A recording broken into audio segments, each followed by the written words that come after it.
Introducing the new T18-2 series of sensors from Banner Engineering, the next generation of washdown sensors for harsh environments.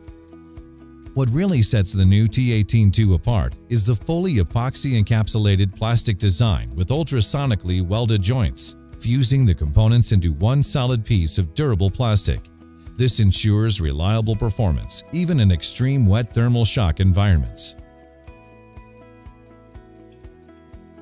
The ECOLAB certified housing is IP69K rated, made of food-grade plastic materials, has laser-etched markings and improved design for easier cleaning. The T18-2 sensor has superior performance with better fluorescent light immunity, improved color sensitivity, and higher excess gain. Setup and adjustment is made simply with the bright visible red LED light.